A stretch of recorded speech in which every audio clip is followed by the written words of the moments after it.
For the people of Mariupol, those who survived, there is a sacred question. How did you leave?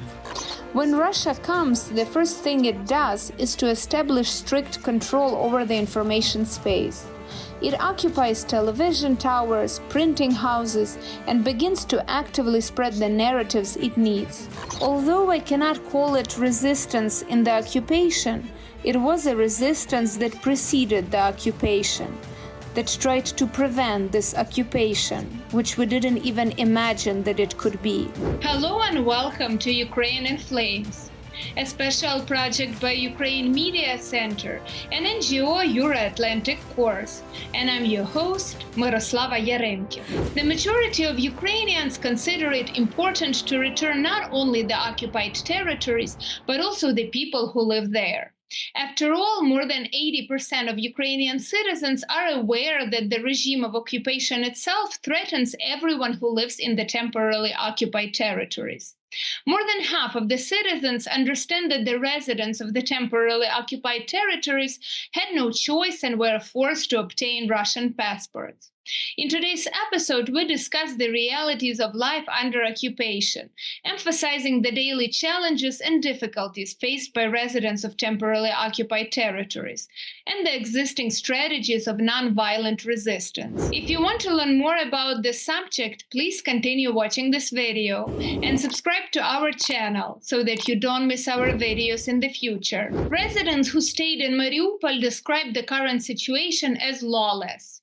Every week, both pro-Russian and independent Telegram channels report incidents such as killings, drunken road accidents, and rapes. Russian military, police, and Central Asian migrants brought to Mariupol in large numbers are hugely involved in this. The Russian administration has started mass-scale property rights deprivation for all Mariupol residents. Without a Russian passport, the risks are very high, as re-registering real estate becomes nearly impossible.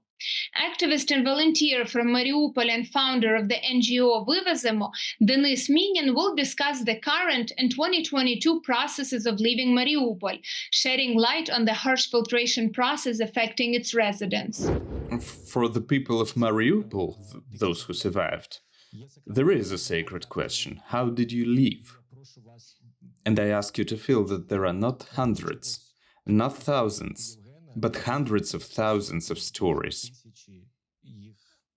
Because each person had to go through those 22 enemy checkpoints, shaking, trembling, just to stay alive. How did we do it in 2022? Just a short, brief answer. You send the driver to Zaporizhia. There is no connection. Not a single message from them. And you wait from 5 to 7 days for them to return, and until they return you don't even know if they're alive. So we were to some extent sending suicides, such suicide heroes. They cannot be called otherwise. I also had captives in Olenivka. They sat with Hanna, whom you mentioned. We brought them back to Zaporizhia in the same way when they were released from the colony. It was a very difficult path for everyone. You haven't mentioned the word filtration, you didn't experience it. I want to talk about it loudly at every event to explain what it is. Imagine that you're a resident of Mariupol. Filtration was only for Mariupol residents. If you wanted to leave the temporarily occupied area for Ukraine, you had to wait for a week or two for a piece of paper. I think everyone here was, sorry for the ageism, but I see how old people are. Everyone was in clinics. When I was a kid and came to the clinic, they gave me a coupon at the reception desk. It looked like a piece of toilet paper, and you had to get a piece of toilet paper with an inscription fingerprinted, which means that your fingerprints were taken. And it really meant that you had a conversation with a comrade major at the desk, and you have no relatives in the armed forces, in law enforcement, you're not a volunteer. In other words, you have to prove in your own city that you are a normal person just to leave it. This is what the people of Mariupol faced in 2022. This is a very small teaser of what we went through to get them out. What do we have now? Let me answer the first part of the question. Historically, the eastern part of our beloved country borders exclusively on the Russian Federation. That's why people who want to leave Mariupol, Berdyansk and the Kherson region have to go through Russia. There is no alternative, only Russia. And no matter what the great propagandists sing, the borders remain. The first border you see is the border in former Novoazovsk towards Taganrog. And there you go through the first psychological check, the first phone check if they don't like you. If you have an Android phone, there is a higher probability that they'll get back what you deleted.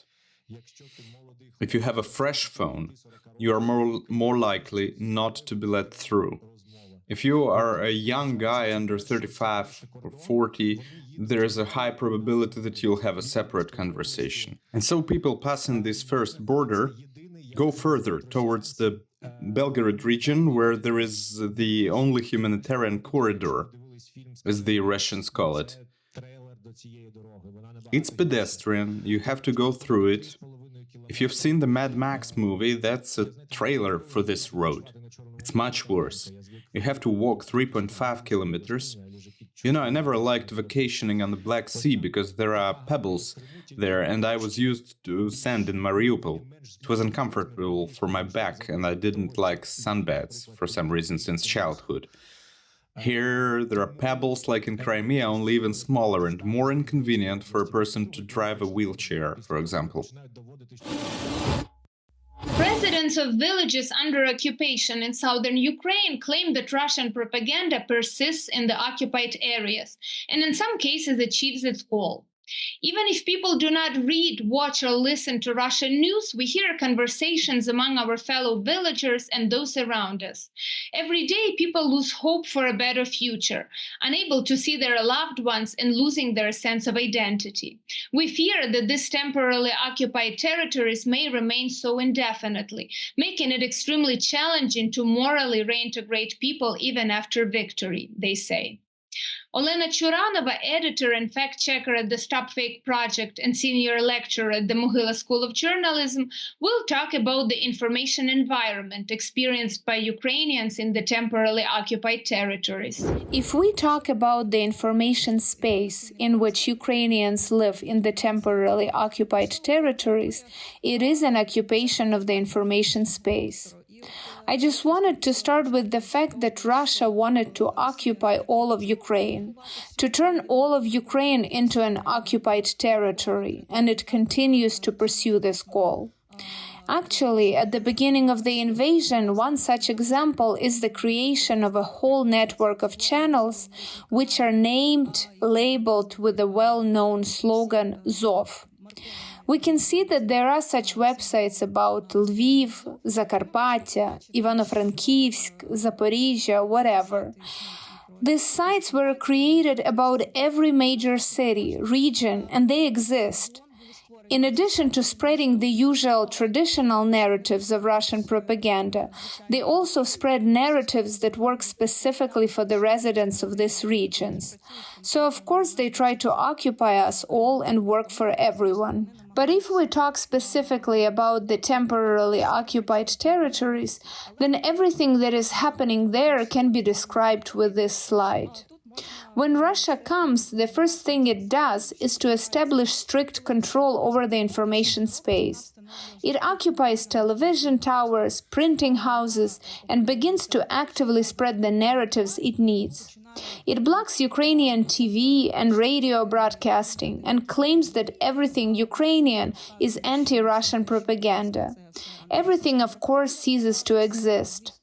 Journalists either leave or find themselves in captivity. Concurrently, completely new media are being created. We see that in 2023, 105 media outlets were created in the so-called new regions, as they call the temporarily occupied areas on the territory of Ukraine. And these figures, of course, are not final yet. This figure is constantly growing. Large media holdings are being created. People are coming from Russia to work in this mass media.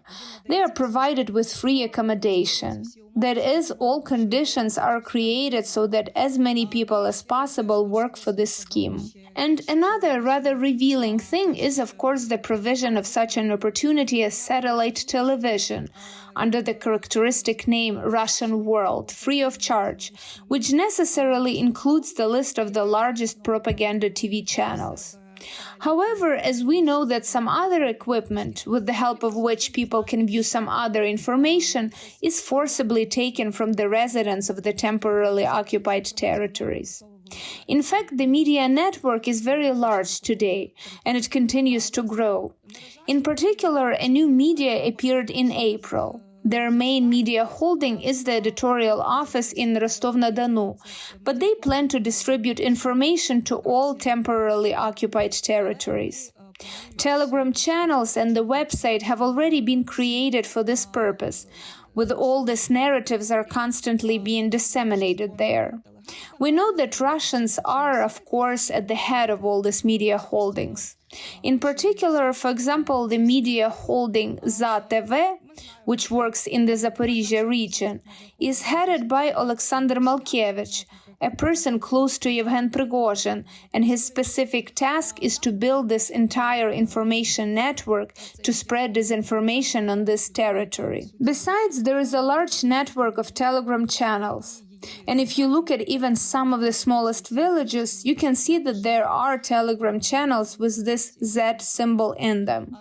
Sometimes it is not very obvious, because a Telegram channel can be dedicated to some small village or small town, but when you scroll through it and see news about the Russian army, about the Ukrainian army, among various messages about transportation, etc., this news will definitely be covered in the light of Russian propaganda. That is, disinformation spreads even in this way. Unfortunately, the Kremlin's powerful propaganda machine did its dirty work. Even in the second year of the war started by the Russian Federation in eastern Ukraine, there were Ukrainians who believed that it would be better to cede these territories. However, Donetsk never welcomed the occupiers. For example, in 2013, Euromaidan began in Donetsk at the same time as Kyiv one. Donetsk residents went out so that all of Ukraine knew that there is Euromaidan in Donetsk. Donetsk is not for joining Russia, and Ukrainian society is there. There were also those who came from the Donetsk region to Kyiv to join the protest. Diana Berg, activist and founder of the Mariupol Platform 2 and organizer of the Donetsk is Ukraine movement, will recall the events that preceded the occupation of the Donetsk region 10 years ago. It all started with a simple call. Let's come and stand with Ukrainian flags in front of the regional state administration building, which they had already captured then. So we came. This event was called Donetsk is Ukraine, and that's what the movement was called later. Although I cannot call it resistance in the occupation, it was a resistance that preceded the occupation, that tried to prevent this occupation, which we didn't even imagine that it could be. Indeed, it was the Donetsk spring when we were in a state of affect, because a normal person who can think rationally will not go to certain guaranteed death. But it did not matter to us. We were indifferent to the risks, even when they intensified. That is, first we came and stood in front of the regional state administration. We were not a violent opposition then, and we called Russians our respected opponents, so as not to call them with all the words that we can easily use now.